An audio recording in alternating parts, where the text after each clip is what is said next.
የኪነ ጥበብ እንግዳችን በዓለም ታዋቂ የሆነው የሬጌ ስልትን በማቀንቀን ነው። የሙዚቃ ስራዎቹንም በሀገረኛ እንዲሁም በዓለም አቀፍ ቋንቋዎች የሚያቀርብ ዕውቅ ድምፃዊ ነው። ይህ የሬጌው ንጉስ ድምፃዊ ዘለቀ ገሰሰ ነው።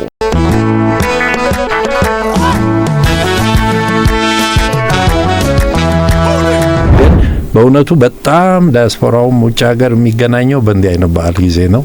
በእኛ በዓል ነው። አሁን የፋሲካም የገናም አልዘፍንም። አሜሪካኖች ስለሆነ በጣም ኬተር የሚያደርገው በእነሱ በዓል ላይ ነው የምጨፍረው። ልጆች ስላሉኝ እዛ ልጆቼም ከአሜሪካኖች ከብራዚሊያን ስለተወለዱ በቃ ያ ቤተክርስቲያን ነው ብዙ ባህሉን የሚያገኙት። 3 ገጥሞኛል ከተመለስኩ አገር 12 ዓመቴ ነው ከመጣሁ። አንዴ ሲኖትራክ ወጣብን ከእንትን ስንመጣ ከቢሾፍቱ እሱን አመለጥኩኝ። እግሬ ብቻ ነው። of the history the genesis of mankind reveals a reality down in Africa land of the Genesis። በድጋሚ መልካም የገና በዓል ይሁንላችሁ። ማህሌት ሙልጌታ ነኝ።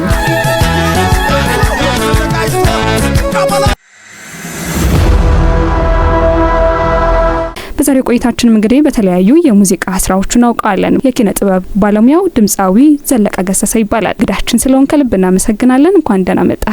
እንኳን ደህና ቆያችሁኝ። እኔም አመሰግናለሁ። ከበዓል ጭውውቶች ብንጀምር በተለይም ደግሞ አንተን የምናውቅ በኪነ ጥበብ ስራው ነው፣ በበጎ አድራጎት ስራዎች እናውቃለና በዓልና ዘለቀ እንዴት ናቸው? እንኳን አደረሰ። በቅድሚያ እንኳን አብሮ አደረሰን። እንግዲህ ዛሬ የፈረንጆቹም አዲስ አመት ነው። ያው ደራርበን ዲያስፖራነት ይጠቅማል። ሁለት በዓል ነው የምናከብረው እና በእውነት ጥሩ ነው።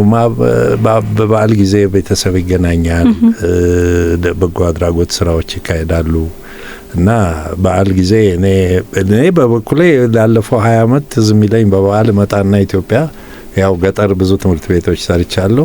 ገጠር ነው ማሳልፈው በዓላቶችን ጊዜ በጣም እና ህብረተሰቡ ደግሞ እንደ ተአምር ነው በቃ ሲቀበሉን እና የየባህሉን የየአካባቢውን ባህል ኤክስፒሪየንስ አድርጌያለሁ። ያ ነው ሜሞሪ ውስጥ ያለው አሁን እና በበዓል ጊዜ ያው በዚህ በዲያስፖራ ማህበራትም አንዳንድ ስራዎችን እንሰራለን። እዚህ ስብሰባዎች አሉን። ያው ዛሬ አሁን የአዲስ አመት ስለሆነ ለሱሱ እናከብራለን። አሪፍ ነው፣ ጥሩ ነው። እንደው ክሪስማስ እንላለን እኛ የገና በዓልን ስናከብር ደግሞ ረጅም ጊዜም በውጭ ሀገር በመኖር የተለያዩ አይነት ትውስታዎች ይኖራሉ። ክሪስማሱ እኛ ገና ብለን ስናከብር እንዴት የሁለቱም በዓል ልዩነት እንዴት ታየዋለህ? እኛ ገና ብለን ስናከብረው እኔ እንዳልኩሽ ነው ያው ሁለቱንም እኛ እንጠቀምበታለን። በዓል ነው፣ በጣም አሪፍ ነው። ውጭ ሀገር በእውነቱ ለምሳሌ የሚመጣው ሮብ መሰለኝ የኛ የሚውለው የዛሬ ሳምንት ነው። እዛ ሁሉም ሰው ስለሚሰራ ደግሞ የውጭ ሀገሮቹ በዓል ስላልሆነ ወደ ዊኬንዱ ነው የምናጣጋው። ለምሳሌ አሁን ሮብ የሆነው የቸርች በዓል አይደለም። ስለዚህ ቅዳሜ ማታ ነው የሚከበረው። እዛ ይሸጋሸጋል። ለምን ሁሉም ሰው ስራ ማቆም አይችልም በዛን ቀን እና እንደዛ ነው የሚከበረው። ግን በእውነቱ በጣም ዲያስፖራውም ውጭ ሀገር የሚገናኘው በእንዲህ አይነት በዓል ጊዜ ነው። በእኛ በዓል ነው። ትልቅ በቸርቾቹ ናቸው የሚያገናኙን። ኦርቶዶክስ በተለይ በጣም ትልልቅ ቸርቾች አሉ። አሁን ቺካጎ ነበርኩ እኔ። የመጀመሪያው ሲከፈት እንዲያውም በኔ ባንድ ፈንድሬዘር ነው የዛሬ 38 አመት የተከፈተው። ዛሬ 6 ገደማ አሉ ትልልቅ ቸርቾች። ሰውም በብዙ ነው ያለው እና በእውነት ሰውን ያገናኛል። ስለ ሀገር ኮንሰርን አለ፣ ቤተሰብ ይገናኛል፣ እዚህ ይደወላል፣ ገንዘብ ይላካል። ትልቁ ለሀገር ደግሞ እሱ ነው። አሁን በበዓል ጊዜ ነው ብዙ ገንዘብ የሚመጣውና ለውጭ ለፎሬን ከረንሲው ጥሩ ጥቅም አለው። በዛ እንደው በዓልን በስራ ሳልፈታ ታውቃለህ? በስራ ስትይ ያው መድረክ ስራዎች ይኖራሉ፣ የኪነ ጥበብ ስራ ሲሆን አዎ ገና እንኳን ሪሊጂየስ ነው በእውነቱ። የፈረንጆች አዲስ አመት ዘፍናለሁ። ክለብ ነበረኝ ቺካጎ እና በዓል ላይ አሁን የፋሲካም የገናም አልዘፍንም። በእውነት በተስኪያን ልጆቼን ይዤ እንደዚህ ነው ማሳልፈው። ቸርች በመሄድ ቤተሰብ ጋር በመሆን ነው። እኔ በእውነቱ ምሰራው የክለቤም ለአሜሪካኖች ስለሆነ በጣም ኬተር የሚያደርገው በእነሱ ባህል ላይ ነው የምጨፍረው። የእኛ ባህል በእውነቱ ሞር ቤተሰብ የሃይማኖታዊ ስለሆነ የሆኑትን ባህሎች እንደዛ አይነት ሁኔታ ነው ማሳልፈው። ስለዚህ ወደ ሃይማኖታዊ ታደላለህ? ማድላት ሳይሆን ያው ልጆች ስላሉኝ እዛ ልጆቼም ከአሜሪካኖች ከብራዚሊያን ስለተወለዱ በቃ ያ ቤተክርስቲያን ነው ብዙ ባህሉን የሚያገኙት። ህብረተሰቡም ሌሎችንም ኢትዮጵያውያኖች ልጆች የሚያገኙትና በእንደዛ አሳድጊያቸው አሁን እነሱም ያው የቸርች ልጆች ሆነዋል። መስገን እንደው በዓል ወቅት ላይ ሆነን ስለ በዓል አወራን። እንደው እስኪ ለገሰ ራሱን ያስተዋወቀን ዘለቀ ራሱን ያስተዋወቀን። እንደው የተወለደ የታደገ እንዴት ተማረ የተማረ እንደገና በትንሹ ኦኬ የተወለድኩት ጎሬ የምትባል ከተማ በኢሉባቦር አሁን ዞን ነው የሚባለው ያኔ ክፍለ ሀገር ነው። ኢሉባቦር ውስጥ ነው ምዕራብ ኢትዮጵያ ነው ተወልጄ እስከ 8ኛ ክፍል እዛ ነው የተማርኩት። በእውነቱ ስቴጅንም ያየሁት እዛ ነው። እንደሚገርምሽ አሁን ያ አዳራሽ እንግዲህ እኔ 10 አመት ሆኜ ነው ስቴጅ ላይ ወጣሁት። ያንን አዳራሽ እንዲታደስ በጣም ካምፔን አርጌ አሁን ስንሄድ እንዳለ ነበር ያ ቤት። እንግዲህ ከጣሊያን ጦርነት አካባቢ የተሰራ እንትን ነው ስኩል ነው። ስኩሉ ራሱ ታሪካዊ ነው እና እንዲታደስ አድርገን በትምህርት ሚኒስቴርን ካምፔን አርጌ እኔን ውክልና ሰጥተውኝ ስኩሉ በጣም ካምፔን አርጌ ወደ 20 ሚሊዮን ብር በጀት ተደርጎ ያ ታሪካዊ ቦታ ነው ተብሎ ታድሶ አሁን ከአንድ ትልቅ አዳራሽ ነበር አሁን 2 ፍሎር ሆኖ ላዩ የአርት ስኩል ሆኗል። ታችኛው ያው የአዳራሽ ሆኖ ታድሶ እየተሰራ ነው እና እየሰራ ነው። አሁን ጎሬ ነበርኩኝ 9ኛ አዲስ አበባ መጣሁ። የዳሎል ባንድን ደግሞ እዚህ መሰረትን በ9ኛ ክፍል ያለውኝ እንግዲህ ያ ባንድ ነው ከዚህ ተነስቶ በስደት ወጥቶ ሄዶ አሜሪካ ግራሚ ያሸነፈው። የመጀመሪያ ስራህን ታስታውሰዋለህ? እንደው መድረክ ላይ የሞከርከው ስራ ምን ነበር? ጥናት አርገሻል? አዎ የመድረክ ስራዬ በእውነት እንዲያውም ዳይሬክተሩ ይመስለኛል አቶ አቦና ሻግሬ ነው። ታውቁት ይሆናል። አዲስ አበባ ዩኒቨርሲቲ ፕሮፌሰር ነው፣ አሁን አስተማሪ ነው የኪነ ጥበብ ቲያትር። አዎ እንትን ነበር የቤቱ ሰራተኛ ነው እንትኔ የምጫወተው እና ያ ሰራተኛ ታዞ ወይ ሱቅ ሲሄድ ወይም ቤት ውስጥም ሲያስተናግድ ይዘፍናል እና እውነት መዝፈኔንም ያወቅኩት መቻሌንም በዛ ቲያትር ነው። በጣም ፌመስ ሆንኩ ጎሬ ውስጥ በቃ ሱፐር። እና 10 አመት ነው የጀመርኩት። ከዛ በፊት ሞክረህ አታውቅም ነበር? ከዛ በፊት ያው ቤት ውስጥ በተስኪያን ነበር፣ የፕሮቴስታንት ቸርች ነበር ጎረቤታችን፣ አጥር ነው የሚለየው እና በቃ አክቲቭ ሆነን እንደዚህ ስንል አሜሪካኖቹ ጋበዙን አንድ ቀን ኑና እስቲ ሞክሩ ብለውን ፒያኖ ምናምን አለ እዛኛ ፒያኖ መጀመሪያ ያየነው እዛ ነውና እዛ ሞከርን። እኔ ወንድሜ ሙልጌታ ገሰሰና መላከረታ የሚባል ጓደኛችን ነበር፣ አሁን አልፏል። ሶስታችን ሆነን ኳየር አሰሩን እና የገና ኳየር ነበር የክሪስማስ የፈረንጆች። በጣም አሪፍ ሰክሰስፉል ሆነ። 8 አመት ነኝ 9 ነኝ ያኔ ደግሞ እንደዛ ነው አጀማመሩ። እስኪ የራስን ስራ አስታውሰን። መጀመሪያ የዘለቀ ስራ ምን ነበር? መጀመሪያ ላይ ቆራቆረ ዘፈኑ? አዎ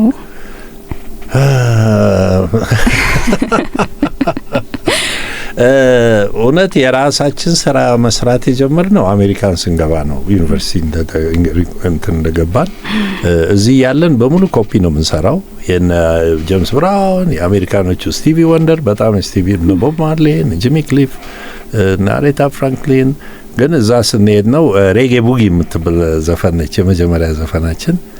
ከዛ ደግሞ we are the children of Africa። እንግዲህ ያው እዛ በዩኒቨርሲቲም ስለነበርና ለአሜሪካኖቹ ስለነበር ብዙውን የምንሰራው በእንግሊዝኛ ነበረ እና ሬጌ ቡጊና የመጀመሪያው ዘፈን አለ ዩቲዩብ ላይ ብትፈልጊው እና ሁለተኛው ደግሞ we are the children of Africa። ያው እንግዲህ ከዚህ ተሰደን ወጥተን ስለ አፍሪካነታችንና ኢትዮጵያዊነታችን ብዙ እንደምናቀረቅር ነበር።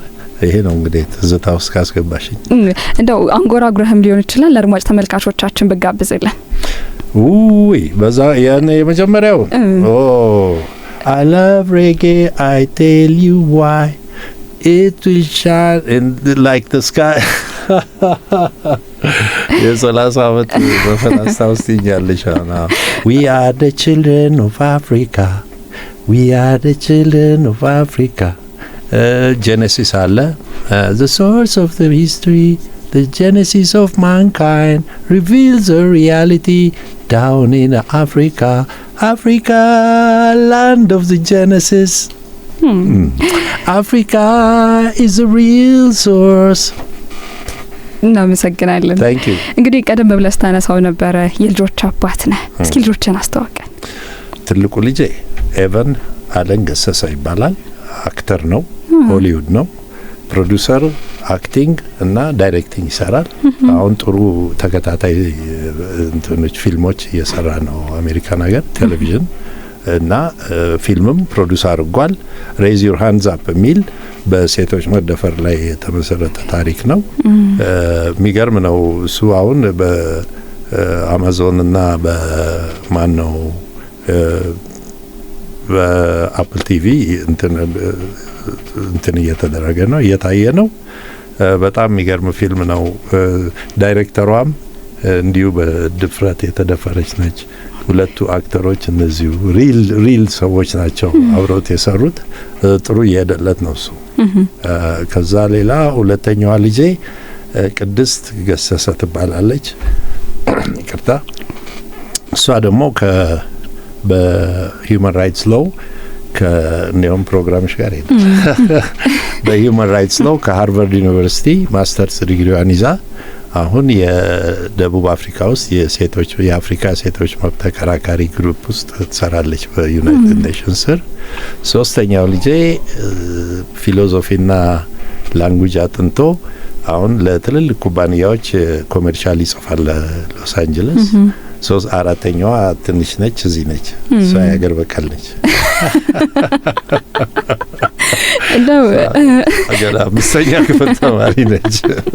ልጆች ላይ ግን አሁን በተለይ የመጀመሪያው ወንዱ ላይ ኪነ ጥበቡን ተጽዕኖ አሳድረሃል የራስህን ወይስ ደግሞ የሱ ፍላጎት ነው? አዎ የሱ ፍላጎት ነው። እናቱም የአሜሪካን ሀገር የፐብሊክ ቴሌቪዥን ካወቅሽው ፒቢኤስ የዛ ትልቅ ዳይሬክተር እና ፕሮዲውሰር ነች። የሷ ሞራለው በእኔ ጋራ ያው እንግዲህ አርቱ ጋር የተገናኘ ስለሆነ ወደዛው ልጆች ሆነው ሁለቱም ባንድ ነበራቸው። ካርሜልስ የሚል ባንድ እኔ ክለብ ውስጥ ይለማመዱ ነበር። 7ኛ 8ኛ ምናምን ሆነው ሙዚቃም ጀምረው ነበረ። ግን ያው ወደ ያጠናው ስፖርት ጆርናሊዝም ነው ዲግሪው። ግን ያው በእናቱም ስራ ያያል። እኔም እንደዚህ ዶኩሜንተሪ መጥቷል እዚህ ብዙ ጊዜ ትምህርት ቤቶችንም ገብተን ፊልም አንስቷል። በልጅነቱ እንደዛ አይነት ኢንፍሉዌንስ አድርጌበታለሁ። የመስገን የራስን ተጽዕኖ በደንብ አሳድረሃል። እንደው ስላንተ ሲነሳ በተለይ ስለ ሴት ልጅ አንድ ነገር ሰምቻለሁ። ቅድስቴን ለመዳር ከጃማይካ ድረስ ሽማግሌ ያስልኳል ተብሏል። ከደቡብ አፍሪካ ዙሎዎች ናቸው የመጡት። እንዴት ደፈርክ? እንዴት እንደዘልተ? ፊልም ነው መጣ። አስተዋወቀችኝ። እሷ እዛ ስራ ተመድባ ሄደች ከሃርቫርድ ዩኒቨርሲቲ። ለምን በስኮላርሺፕ ስለተማረች ለደቡብ አፍሪካ የህገ መንግስት ፍርድ ቤት ለአንድ አመት መስራት ነበረባት። እንደዚህ ነው በስኮላርሺፕ ተማሪ ይልኩሻል በየሀገሩ እና እዛ ኮንስቲቱሽን እንትን ውስጥ ሆና ሎየር ነው ያገባችውም ልጅ እና በዛ ተገናኙ። ከራሷ ሙያ ጋር እየተገናኘ ነው። ፕላስ የገጣሚ ነው ልጁ፣ በጃዝ ሙዚቃ ይገጥማል። አንተንም ይተካላታል። ካይንድ ኦፍ እንግዲህ በእኔ በኩል ያላትንም በህጉም በኩል ተገናኙ እና ይዛው መጣ። አንድ ሁለቴ በደንብ አዋሳ ወሰኳቸው፣ ባህር ዳር ምናምን አስካየሁት ሀገሩን እና እንዴት ነው ልጅ እንዳገባት ሀሳብ አለኝ ሲል አይ ዝም ብሎማ አይቻልም፣ የኛ ሀገር ባህሉ እንዲህ ነው አልኩት። ሽምግልና አለ፣ ከዛ ጥሎሽ አለ፣ ይሄ ሁሉ አለ ምናምን ብዬ በደንብ አስረዳው። ይጽፋል፣ ጽፎ በደንብ ተረድቶ ሄዶ ወደ 20 ሰው ይዞ መጣ ከጆሃንስበርግ። 20 ቤተሰቦቹ ነው 20 ሰዎች። በጣም ለኔ መቼም እስከዛሬ በህይወቴ እንደዛ አይነት በቃ ፊልም ነው ያሳዩን። የነሱንም ባህል የኛንም በጣም ያከብራሉ። ደግሞ የተማሩ ናቸው ብዙዎቹ። ዲፌንስ ሚኒስትር ውስጥ ምክትል የሆነች አለች፣ የማስታወቂያ ሚኒስትር ምናምን ውስጥ የሚሰሩ ብዙ ነበሩ የመጡት የተማሩ ናቸውና የማንዴላን ታሪክ ሁሉ እዚህ እንደሰለጠነ ያውቃሉ። እና ለነሱ ትልቅ እንትን ነበረ። እኔ ማልቀስ ነው እንባ በማን የሆንኩት ኢሞሽናል ሆኜ በጣም አሪፍ ነበረ። እና ዛም ሄደን ሰርጓ በእውነቱ አሜዚንግ የአንድ ያው እንግዲህ አሜሪካዊነትም አለባት አፍሪካዊ ማለት ነው። የአንዱን ሁለት ዌዲንግ ነገር ነው ያደረጉት። አንዱን ሞደርን አድርገው ከዓለም ዙሪያ የመጡ ጓደኞቻቸውን፣ ከዛ ደግሞ ሶዌቶ ውስጥ ደግሞ ትራዲሽናል የዙሉ ዌዲንግ አደረጉ ባህላዊውን እና በጣም አሪፍ ነበረ። እዚህ እኛ ያው ለሽምግልና የመጡ ጊዜ ትንሽ ድግስ አረግንና በቤተሰቡ የኛኑ የባህሉን እንደዚህ ያው እኔኑ አዘፈኑኝ ዙሮ ዶሌት ሚዳውን ምናምን አልበስዬ ያው እንደዚህ ነበረ ታሪኩ። ደስ የሚል አጋጣሚ ነው። ጥሩ ነው ያደረከው። ባህልህን ማስተዋወቅሃል እሱ ነው በደንብ እንትን ብለሃል። ያው አፍሪካዊ ናይቲ እያልን ዘፈን የለም እኮ ማሳያ ነው። የዳር ናቸው ደግሞ ኔክስት ጄኔሬሽን ከሷም ቀጣይ የምንጠብቀው አለ ከልጆቿ ኦፍኮርስ አሁን ተወልዳለች። እንኳን ደስ አለ አያቱ ነህ። አዎ እንዴ ቆየው ትልቁም ወልዷል ሁለት አዴኝ በደንብ ነው የተካስከበት ማለት እንችላለን። እንደው ወንድምህም የኪነ ጥበብ ባለሙያ ነው፣ አንተም አሁን ልጅህም መጥቷልና እንደው ከገጣሚ ታገል ሰይፉ ጋራ የቅርብ ዘመድ ናችሁ? አዎ ታገል ሰይፉ በእናቴ በኩል የእናቴ አጎት ልጅ ነው። አዎ እነሱም ታሪከኛ ፋሚሊ ነው እንደምታውቂው። ታገል አለ፣ በርታ አለ፣ ማነች ሰላም አለች። አባታቸው ታሪኩ በጣም የሚገርም ሰው ነው። ሰይፉ መሸሻ ይባላል። የታላቅ ወንድሜ ባች ነው። ፋሚሊ ውስጥ አለ እንግዲህ እኛም ያው ፈርቀዳጅ በዩ ቀደም ብለን ሙዚቃ ውስጥ ስለነበርንና አሜሪካን ሄደንም ጥሩ እግዚአብሔር ይመስገን ሰክሰስፉል ነበር። ብዙ ከኛ የሚቀጥሉት ጥሩ ወደ አርቱ መጥተዋል። ሚዲያም ውስጥ አሉ። አዎ በደንብ እየሰሩ ነው። ሰላምንም በቅርብ ስለምናቃት እንደው በእኛው ሙያ ላይ ስላለች በጣም አዎ። እንደው የትራፊክ አደጋ ደርሶበት ነበር አሉኝ የቅርብ ወዳጆች። አዎ ከአንድ በላይ ነው። ማስታወስ እንችላለን? ብዙ ባናወራው ደስ ይለኛል። አሁን እየዳንኩ ነው እና ከእንትኑ አንድ 3 ገጥሞኛል ከተመለስኩ አገሬ 12 አመቴ ነው ከመጣሁ። አንዴ ሲኖትራክ ወጣብን ከእንትን ስንመጣ ከቢሾፍቱ እሱን አመለጥኩኝ፣ እግሬ ብቻ ተሰብሮ። ከዛ ሁለተኛው ደግሞ እዚህ ቦሌ መንገድ ላይ አንድ የሸገር ባስ አቋርጦ ወጥቶ ብዙ ሰዎች ጨርሶ ምናምን የመጀመሪያው መኪና እኔ ነበርኩ ስነዳ የነበረው መኪና የተለቀ ያለ ስለሆነ ተረፍኩኝ እሱ። ሶስተኛው ደግሞ ያን ቅድም ያልኩሽን አዳራሽ ላስመርቅ የሉባቦር ሲሄድ ከጋምቤላ ፒክ አድርገውኝ መቱ ዩኒቨርሲቲ ይዘውኝ ሲሄዱት ተገለባበጠች። እሱ ደግሞ ትንሽ ከባድ ነበር። ግን እግዚአብሔር እንግዲህ ያው በቸርነቱ እሱ ያው 3 አንኳኩቼ ተመልሻለሁ። እንኳን እግዚአብሔር አተረፈ ይመስገን። ታንክ ዩ።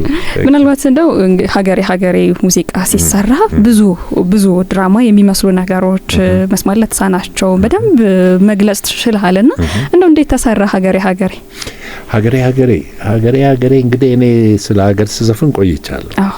ከዚህ በፊት ቶኮቢኮ አንድ ነች ኢትዮጵያ የምትል የዛሬ 25 አመት ያወጣዋት ነበረች እና ከዛም በኋላ እንደዚሁ ስለ ሀገር ብዙ ዘፍናለሁና ኤልያስ መልካ ፕሮዲዩስ ያደርጋል በሜን እነዚህን ዘፈኖች አምጣልኝ አለኝ። አመጣው።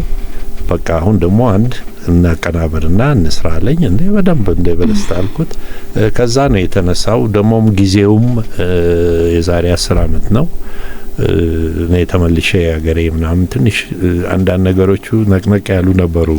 ግርግር ነበር፣ እንደዚህ በየቦታው ችግሮች ነበሩና እስቲ ስለ ሀገራችን ቆንጆ የሆነ ነገር ከነ ቪዲዮ ጥሩ ነገሩን የሚገልጽ ዘፈን ተብሎ ነው የተሰራው። በእውነት ክሊፑም ጥሩ ነው።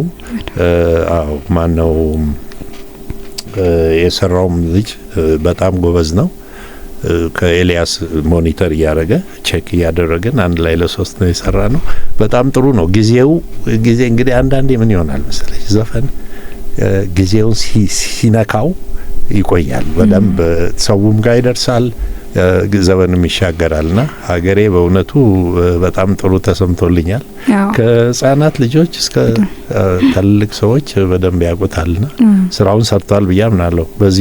በዚህ ጥሩ ጊዜ ነው የመጣው። የሀገር ስሜት ሲነሳ የሆነ ነገር ያው ተያይዞ የሚጋበዘው ያንተ ሙዚቃ ነው። በጣም ትንሽ አንጎራጉሩና ደግሞ ለአድማጭ ተመልካቾቻችን ይችንም ጋብዘልን። እሷን ዝለይኝ ወደ ምክክሩ እንግባ። እናልፋለን። ብዙ አካፔላ አልዘፍንም እኔ፣ ይቅርታ። ችግር የለውም። በቃ ተከታተሉልን በለልና ወይ ማሲንቆ ወይ ክራር ወይ ባንድ ታመጫለሽ እንዳልክ። ስለዚህ ተከታትለን ብናልፍ ነው የሚሻለው። ግን ደግሞ ወደ ሀገራዊ ምክክሩ ግን ዘፈኑንም አጫውቹ በመሀል ላይ ባንተ እንድትጋብዘልን ብዬ ነው። ተከታተሉልን ብትል ባንተ ያምራል። አዎ ሀገሬን አዘፍኝልን፣ እስማኤል ኢትዮጵያ አለ፣ እንመካከር የሚለው እነዚህ ሶስቱ ከፕሮግራምሽም ጋር የሚሄዱ ይመስለኛል። መጨረሻዋን እስማኤል ኢትዮጵያ አድርጊያት። ለምን እስማኤል ኢትዮጵያ ያው እንግሊዝኛውን እንጂ ግጥሙ ታሪኩ ያው ነው። ልዩነታችን አበባ ነው፣ መልካችን ነው። በልዩነታችንን እናክብርና እናንጸባርቅ የሚል ነው። አንተን አግኝቶ እንግዲህ ቦምበርሌን ለማንሳት ከባድ ነው ብዙ ይባላል። በውጭም ሀገራችን እንግዲህ እዚሁ የተለያዩ ኮንሰርቶችን ስታዘጋጅ ነበር። ለክብረ በዓሉንም ስታከብር ነበር። ሀውልቱንም ለማምጣት ስትሞክር ነበር። አቁሜዋለሁ ነበር። ግን እንደው በጥቅሉ የሰራቸውን ስራዎች ብታነሳለን። እኔ እንግዲህ ባብ ያው እሱ ዩኒቨርሲቲ ነው የሄድኩት ልበልሽ። ለምን እንትኑ እንዳለቀ ማን ነው ጃማይካ ሄደን እሱ ኩባንያ ነው የተፈረም ነው እና እሱ ታሪኩ ረጅም ነው። ግን እዛ ነው በቃ ሙዚቃን የዓለማዊ ፓወር እንዳለው ኃይል እንዳለው የተማርነው እዛ ነው በቦብ ማርሌ ፋሚሊ ጋር። እኔ አሁን እዚህ ጊማርሌ ዴሚያን ነስቲቭ ልጅ ሆነው ነው ማቃቸውና እንደ ታላቅ ወንድም ነው የሚያዩኝ። አብረንም ብዙ ጊዜ አሳልፈናል። በእውነት ባብ ትልቅ ሰው ነው። ዓለምን የቀየረ ሰው ነው። በዓለም ላይ አሉ ወጣት ሆነው ይመጡና ከዓለም ፈጠን ብለው እያሰቡ ብዙ ነገር ቀይረው የሚሄዱ አሉ ብዙ ሰዎች በፖለቲካውም በሙዚቃውም በሁሉም ረድፍና ባብ አንዱ እሱ ነበረ። እና እዚህ ከተመለስኩ በኋላ ያው የዛሬ 20 ዓመትም በ60ኛው እድሜውን ትልቅ 60ኛ የልደት በዓሉን መስቀል አደባባይ እስካሁን እንደዛ አይነት አፍሪካ ውስጥ ያልታየ ኮንሰርት ነው የተሰራው። ፋሚሊው በሙሉ አንጀሊክ ኪጆ የተለያዩ ዘፋኞች ከጣሊያን ከጀርመን እንደዚህ መጥተው ትልቅ በዓል የተከበረው ያው እኔና አዲስ ወንድሜ ያመጣ ነው። አሁንም ቀጥሎም ዴሚየንን አምጥቻለሁ የዛሬ 7 ዓመት 6 ዓመት 2017 ጊዮን ሆቴል ታይቶ የማይታወቅ ሾው ነው ያሳየው። ያው አብረን እኔም ያዛ ላይ ነበር ላስት ትልቅ ሾው የሰራሁት በእውነቱ። እና ከቦብ ጋር አሁንም እየሰራን ነው። ሀውልቱን አቆም ነው። ያው ብዙ ሀውልቶች ተነሱ በአዲስ አበባ ውስጥ በትራፊክ አሰራር ምክንያት። አሁን ሌላ ቦታ ልናቆመ እየሰራን ነው። በሜይ ላይ ሚያዝያ 27 አካባቢ አስበናል። አንድ ልጁና የልጅ ልጁ አሁን የልጅ ልጁም እየተነሱ ነው። ሶስተኛው ጀነሬሽን ስኪፕ ማርሌ ይባላል። የትልቁ ልጁ የመጀመሪያ የባብ ልጅ የባብና የሪታ ልጅ ነው። እሱንና ጁሊየንን አምጥተን ደግሞ ትንሽ ዋን ላቭ ቫይብ ስፒሪት ለመፍጠር እየሰራን ነው። እንጠብቃለን እንግዲህ በጉጉት የምንጠብቀው ነው የሚሆነው። ብዙ የዓለም ሀገራት እንዲርክ እያነሳልኝ ነበር በየመሃሉ። እንደው ያልሄድክበት የት ነው? ያልሄድኩበት ቻይና አልሄድኩም። ሌላውን በሙሉ ይቻለሁ። ከቻይና ውጪ ቻይና ህንድ አልሄድኩም። አሁን ምኞቴ ህንድና ቻይና መሄድ ነው። በሙዚቃ ነው አይሄድኩት እና በእኛ ጊዜ ቻይና ሬጌ አይገባም። እኛ ዓለምን ስንዞር ያለን ባለ የዛሬ 15-20 ዓመት ብዙም የሙዚቃ እንትን አልነበረም ቻይና እንጂ አሁን ተከፍቷል። አሁን ክፍት ነው። ኢቭን ሮክ ምናምን ያዘፍናሉ። በሙዚቃ ስለዞርኩ ነው እንደዛ ምልሽ። ደቡብ አሜሪካ ሄጃለሁ፣ አላስካ ሄጃለሁ፣ አውሮፓ በሙሉ እስከ ፊንላንድ ምናምን፣ በመካከለኛው ምስራቅ ፊሊፒንስ ሙሉ ዞር ያለው። ምን ያክል ስራዎች እንደሰራ ግን ታስታውሳለህ? በቁጥር ጉድ ፈላ ኢንቨንቶሪ ልንገባ የራሳቸው ስራዎችም አሉ ይላሉ ወዳጆች። የራሴ 4 አልበም ሰርቻለሁ። ከነዚህ ጊማርሌ ጋር 2 ግራሚ ያሸነፉ ሰርቻለሁ። ከዳሎል ባንድ ጋር አንድ አልበምና አንድ 5 ነጠላዎች ሰርቻለሁ። በደንብ ታስታውሳቸዋለህ? ግን የረሳቸው ስራዎች አሉ ይላሉ ወዳጆች። አዎ ይኖራል፣ አሉ ብዙ ዘፈኖች አሉ። ምን መሰለሽ ሙዚቃ እንደ ፕሮግራም አይደለም፣ ስሜታዊ ነው። ጊዜው ልክ ስሜቱ ሲመጣ ነው የሚጻፈውና አንዳንዴ ይጻፍና ቁጭ ይላል። እኔ በእውነት አንዳንድ ጊዜ ከቦብ ማርሌ ነው የተማርኩት። 10 ዓመት በፊት የጻፍኩትን አታውቁትም እናንተ፣ በሚቀጥለው አልበም ላይ ይወጣልና እንደዛ አሉ ቁጭ አሉ። አንዳንዴ እንኮተኩታለን ፍለጋ የትኛው ዘፈን ሊጨመር ይችላል በሚል አሉኝ ብዙ። አሁን በቅርብ የምንጠብቀው አልበም አለ ማለት ነው? ይመጣል በአንድ አመት ጊዜ ውስጥ። አዎ እየተጀምሯል ስራው። አዎ ይኖራል፣ ኦፍ ኮርስ ይኖራል። መልካም። እንደው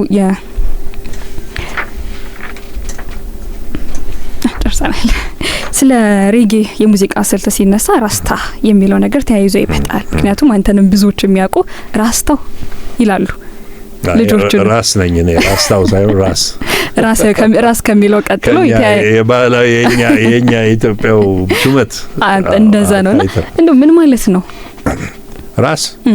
ራስ እኮ የተፈጥሮ መሰረቱ ነው። ራስ በዛ መቋጨት እንችላለን እንደዛ ብለ በጣም ራስ ማለት በቃ ራስን ማወቅ ነው፣ ትልቁ ነገር ነው። በእውነቱ ራስታ ማለት ራስተፋሪ የህይወት ዘይቤ ነው። እስናት ባህል እንትን አይደለም፣ ሃይማኖት አይደለም፣ የህይወት ዘይቤ ነውና በአሜሪካ ወደ ምዕራብ የተወሰዱት በባርነት ራሳቸውን ሲፈልጉ ኢትዮጵያን አገኙ። ኢትዮጵያ እንዴት አገኙት? ባይብል ውስጥ አለች፣ ቁርአን ውስጥ አለች፣ ቶራ ውስጥ አለች። ታሪካችን ደግሞ ሰፊ ነው እና ያን ሲያገኙ እንደ ይሄ ነው ደግሞ እኮ ኢትዮጵያ የሚለው ስም አፍሪካ ሙሉን ኢትዮጵያ ነበር የምትባለው የዛሬ 500 ዓመት። እኔ ቤት አለኝ፣ ካርታ አለኝ አሁን ከእንግሊዝ ሀገር የገዛሁትና ኢትዮጵያ ማለት ሙሉ አፍሪካን የሚጠራበት ስም ነች እና ትልቅ ነገር ነውና ከዛ የመጣ ነው። ያንን ሲያገኙ ማርከስ ጋርቬ ትልቁ ሚዲያ ሰው ነው እሱ። በ1908 እንደ ትንቢት ነገር ተናገረ።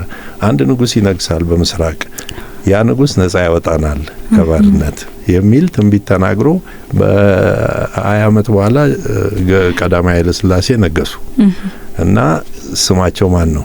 ራስ ተፈሪ ሚኒንጉን ማየት አለብሽ። እና ያን ሁሉ ተገናኝቶ ያ ትልቅ ሙቭሜንት ተጀመረ። አሁን የራስታ ሙቭሜንት ማለት የሬጌ ፈጣሪዎች ናቸው። ሬጌ ሙዚቃ ዓለም ላይ አሁን ትልቁ ተስኖ ፈጣሪ ሙዚቃ ሬጌ ነው። የፈለገው ሀገር ለውጥ ሲኖር፣ የህዝብ ንቅናቄ ሲኖር፣ አመጽም በዩ ምንም ብቻ ሲነሳ በሬጌ ሙዚቃ ነው የሚታጀበው። የህዝብ ስሜትን የሚገልጽ ነውና መሰረቱ ይሄ ነው። ራስ ማለት ራስን ነው። በደንብ ግልጽ አድርገህ አብራራህልን ይመስለኛል። ታንክ ዩ። እንደው ዛሬ ምናልባት ከሙዚቃው ባሻገር ምን ያዝናናሃል? የሚያዝናናህ ነገር አለ? እኔን ከሙዚቃ ውጭ ያው ብዙ ነገር ህይወት። እኔ ደስተኛ ሰው ነኝ በህይወቴ። ፖዚቲቭ ነው ማስበው ብዙ ጊዜ እና ያ ፖዚቲቪቲ ምንድን ያመጣል? ደስታን ያመጣል። ጥሩ ማሰብን ያመጣል። እና እኔ ትራቭል ጉዞን ወዳለው አገር ማየት። አሁንም ኢትዮጵያ ውስጥ በእውነቱ ትምህርት ቤቶችን ለመጎብኘት ሲሄድ በጣም ነው ደስ የሚለኝ። አነባለሁ፣ ታሪክ ወዳለሁ፣ ታሪክ በጣም አነባለሁ። ከዛ ሌላ ሙዚቃ አለ። እንግዲህ ያው ልጆቼን ነው የምወደው። ቤተሰብ ምን አሉ ይመሰለ አሁን ከሙዚቃው በፊት እንደውም በጎ ስራ በደንብ ያስደስተዋል። በደንብ ያልሄደበት የለም። በተለያዩ ወረዳዎች የገባ ትምህርት ቤቶችን ሰርቷል። የፈረሱትንም መልሶ ሲገነባ ሲያቋቁም ነበር። በጣም ብዙ ናቸው ብለውኛል። እንደው ምን አይነት ስራዎችን ሰርታል በዚህ ልክ? ትምህርት ቤቶቹ ላይ 30 የኤሌሜንተሪ ስኩሎች ገንብተናል ኢትዮጵያ ዙሪያ ከቦረና እስከ ጎንደር።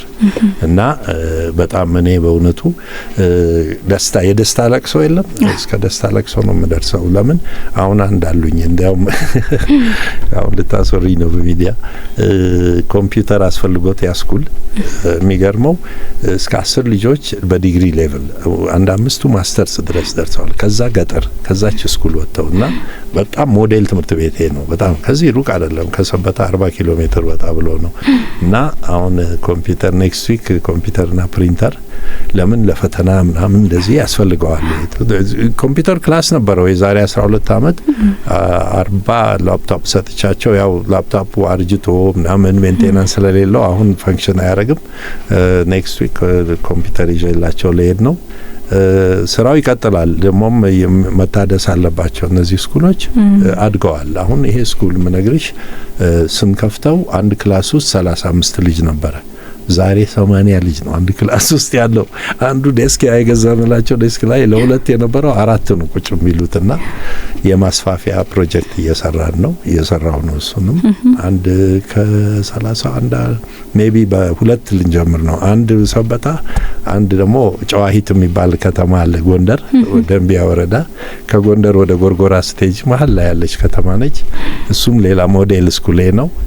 አንድ ትልቅ የዛ አካባቢ ባለ ሀብት አነጋግሬ አሁን እሱንም ልናሳድስ ንቅናቄ ላይ ነን። ይሄ ነው የምሰራው። በደንብ እያገዝክ ነው።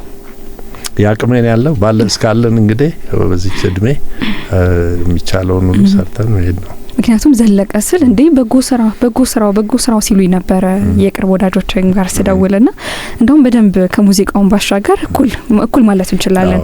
በዚህ በደንብ ያስታውሱሃልና እኔም መናኸሪያም አድማጮቻችንን ከልብ እናመሰግናለን በዚህ በጎ ስራ።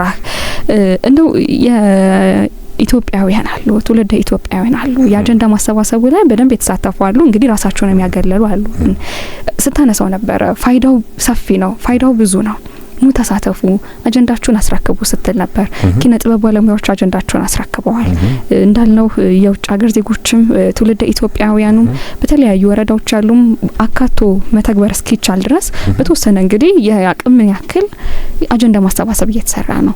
ከዚህ በኋላ እንግዲህ ወደ ዋናው ጉባኤ እየተጓዝን ነውና እንደው አጀንዳቸውን ላላስረከቡ አጀንዳቸውን እንዲያስረክቡ የራሳቸውን ተሳትፎ እንዲያደርጉ ምን ትመክራለህ? ጥሬ በእውነቱ በዳያስፖራው በኩል በጣም የተሳካ አድርገናል። መጀመሪያ ኮሚሽኑ ጋር ተገናኝተን የአዲስ አበባ ዳያስፖራ ማህበራት ቦርድ ሜምበሮቹን ይዤ አናግረናቸው አግዙን፣ ውጭ ሀገር ያሉትንን ወንድሞቻችን እህቶቻችንን እንዴት ነው ይሄን ነገር እንዲሳተፉ አግዙናል።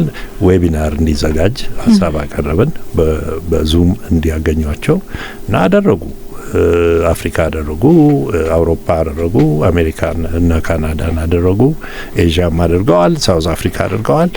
በጣም የተሳካ ነው። አሁንም ሄደውም ፊዚካሊም ሰብስበው ነው የመጡት። ዋሽንግተን አድርገዋል፣ አይ ቲንክ ሚኒሶታ ነው አንደኛው፣ እንደዚሁም ቶሮንቶም እና ለንደንም አድርገዋል። በእውነቱ ሁሉም ኢትዮጵያ ሀገሩን ይወዳል። ከዚህ ቢወጣም ውስጡ ነች፣ ኢትዮጵያ ልብ ውስጥ ነች እና መፍትሄ እንዴት ይምጣ በሚለው ነገር ላይ ደግሞ የተማሩ ናቸው። ብዙ የተማረ ነው ውጭም ያለው እና ጥሩ ፖዚቲቭ እንትን አምጥተዋል። እኛ አስገብተናል። አገር ውስጥ ያለ ነው ተመላሽ ነው ብለው ዳያስፖራን እንኳን ወርዷል ትንሽ ወደ እሱ አገባም ሚኒንጉ ከየት እንደመጣ እናውቀዋለን። ግን ተመልሰን እዚህ ሀገር እየተነቃነቅን ያለን ብዙ አለን። በእውነቱ የሚገርምሽ ዳታ አለን። ከመንግስት ቀጥሎ ሁለተኛው ስራ ፈጣሪ ተመላሹ ኢትዮጵያዊ ነው። ኢትዮጵያ ውስጥ በሁሉ ረድፍ በሆቴል ቱሪዝም፣ በአግሪካልቸር የአበባ እርሻ፣ አሁን ወደ ማይኒንጉም ገብተዋል እና እኛ እዚህ ያለ ነው ተሰባስበን ሚሌኒየም አዳራሽ ስብሰባ ጠርተን በ2023 በፈረንጆቹ አንድ አመት ከምናምኑ ነው ሰብስበን 10 ፖይንት ያለው አጀንዳ አስገብተናል እና የመጀመሪያውን ያስገባነው እዚህ ነው እና እሱ በሚዲያ ተረጨ ዓለም ዙሪያ እንደኛስ በማለት ሌሎቹም አሳትፉን የሚጥሪ ሲቀርብ ሌሎቹም የነሱን አስገብተዋል። በእውነቱ በጣም ጥሩ ነው ያለው። አሁን መንፈሱም አለ። ያው እንግዲህ ምልሽ ተቃዋሚ የሚጮህ ምናምን ይኖራል።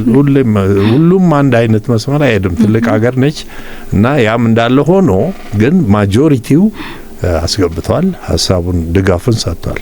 ላላስገቡትስ ምን ትላለህ? ተሳተፉ። ለምን እንደው ሳንሳተፍ ከመቃወም ብቻ ገብተንበት የመፍትሄው አካል መሆኑ ትልቅ ነገር ነው ለኢትዮጵያ። እንግዲህ ምንድነው ምላቸው እስቲ ይሄ እድል መጥቷል። አሁን ብዙ ጊዜ አምልጦናል። ይሄ እድል ሪፒትሊ ብየዋለሁ። በ66 አምልጦናል፣ እንደገና 91ም እንዲሁ አምልጦናል። በፈረንጆቹ ይማታብኛል ከአመት ጊዜውና አሁን ይሄኛው ጊዜ ሪል አንዳንዴ ሰልፍ ሪዞልቪንግ ሶሉሽን ይላል ፈረንጅ። ጊዜ የሚያመጣው እንትን አለ። አሁን ይሄ እድል አለን። ይሄ እድል ሳያመልጠን ሁላችንም ብንሳተፍ አይ ቲንክ ለረጅም ጊዜ የነበረንን ችግሮች መስመር እናስይዛቸዋለን ብዬ አምናለሁ። ያው እንደው ገጠመኝ ይኖራል፣ የስራም ይሆናል የበዓልም። እንግዲህ አንተን የሚያክል ሰው አግኝተን ገጠመኝ ሳይጠይቁ መለያየት ከባድ ነው። ገጠመኝ ስትይ ብዙ አይነት ገጠመኞች አሉ። የተወሰነውን አቀራል ገጠመኝ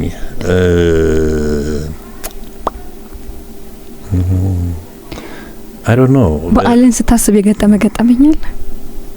አዎ መጥቼ ለቤተሰብ አንድ አመት በገጄ ለትልቋ አክስቴ ያለች አሁን ያረፈችው በ90 አመቷና ለሷ በገዛንና መኪና ውስጥ ትራንክ ውስጥ አረግ ነው በጉን ይዘልን እና መሀል ላይ እንደናንተው የሬዲዮ ጣቢያ ሰው ቴሌቪዥን ይሁን ተጠርቼ ኢንተርቪው ላረግ ሲሄድ 2 ሰዓት አለፈ።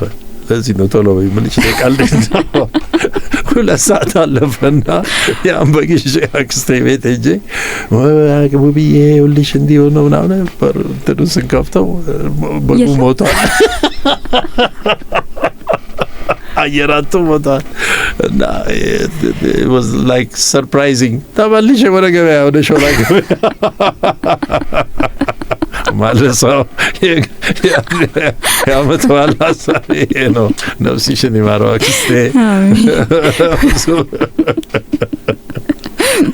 ያኮ በቃ ታርዶ ምናምን ዱለት ልንበላ ምናምን ሬዲ ሆነን ነበር። ይሄ ነው ልሻለሁ። በጥሩ በፈገግታና በሳቅ እንቋጨው ኢንተርቪያችን። እሺ መድረክ ላይ ያለ መድረኩ እንኳን ይቆይ ግድ የለሽም እሱ አሜሪካ ሀገር ላይ እንጨርሰው በዛ በፈን። እኔ በጣም አክቲቭ ነኝ ስቴጅ ላይ እና ጊቤዝ እየተጫወትኩ ነው። ዚጊ ማርሌ ጋር ነን። ትልቅ ሞስት ፕሮባብሊ ወደ 20,000 ሰው ያለበት አዳራሽ ውስጥ ነውና እኔ በጣም ገዳሎልም ሆኜ በጣም ነቃነቃለሁ። እነሱ ሞር ፎከስድ ናቸውና ሜሴጁ ምናምን ላይ ነው እንጂ ጭፈራ ምናምን የለውም የነሱ ስቴጅና ዲስነቃነቅ። አሜሪካኖች ክሬዚ ናቸው ነው። ሴቶቹ ጡት መያዣ ምናምን ሁሉ ይወረውራሉ ስቴጅ ላይ። አንድ ሁለቴ ደረሰኝ እኔ ዚጊ ተናዶ ወደ 2 ሜትር ወደ ኋላ መልሶት የሰውዬ ከሱ በኋላ ጎን ነበር የምቆመው። ወደ ኋላ ተመለስኩ። ያንተ ጣለው ደረሰ አይቀርለትም። ኦፍኮርስ አይ የሚፈልጓት ነው እሱ።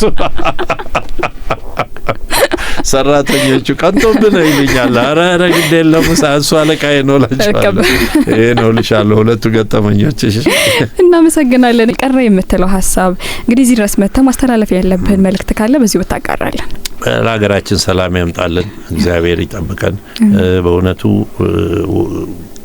እንቁ በጣም ወርቅ የሆነች ሀገር ነው ያለችን እና እችን ሀገር አይ ቲንክ ወደፊት አሁን የእናንተ ጄኔሬሽን የሚቀጥለው ጄኔሬሽን ወደ ታላቅነቷ ይመልሳታል ብዬ ጥሩ ንቅናቄዎች አሉ አሁንም እየተካሄደ ያለው ሀገር ውስጥ ያለው ለውጥ ሲታይ በእውነቱ ተስፋ የሚሰጥ ነው። በዚህ ላይ በመመካከሩ አይ ቲንክ ትልልቁን ችግር ሆኖ ማነቆ የሆነብንን ችግሮች እንፈታለን ብዬ 100% አምናለሁ። ህዝባችንም ደግሞ ዋይዝ ነው። በጣም ትልቅ ህዝብ ነው። የህዝብ በእውነቱ ቻይ ነው፣ አስተዋይ ነው እና ይሄንን ወደ እንትን እንተርጉመው፣ ወደ ጥሩ ነገር እንተርጉመው በማለት ሁላችንም ለሰላም፣ ለፍቅር፣ ለአንድነት እንስራ። መልካም በዓል እላለሁ። እንኳን አደረሳችሁ መልእክትህን ብታጋራለን። ይሄው አደረስኩ። አሁን እንኳን ለገና በዓል በሰላምና በፍቅር አደረሰን። ይቀጥላል። እግዚአብሔር ይጠብቀን፣ ሀገራችን ሰላም ያርግልን። ሁሉም ሀሳባቸውን በጠረጴዛ ዙሪያ ለመፍታት ወጣቶቹ በተለይ አሁን እንደምንሰማው በየአካባቢው ያለ አንዳንድ ንቅናቄ አለ። እነሱንም እየመከርን ነው በተቻለ መጠን በተለያየ ዳይሬክሽን ምክር ለማምጣት። ለምን ወጣቱ ደግሞ ጋይዳንስ ይፈልጋል። ለዛ ላይ በተቻለ መጠን ለዲያስፖራዎችም ብዙ መክረው ጥሩ ነገር እንምከርና ይሄን አንድ እናሻግረው የሚል ነው። መልካም በዓል ይሁንልን። ሰላም ያምጣልን፣ ፍቅርን ያስፋ። አመሰግናለሁ። እንግዲህ በጣም ከተጣበበ ጊዜ ላይ ፈቃደኛ ሆነ እንደው ስለሰጠህን ጊዜ እንግዳችን ስለሆን ከልብ እናመሰግናለን። ላንተ መልካም በዓል ይሁንልህ። ታንክ ዩ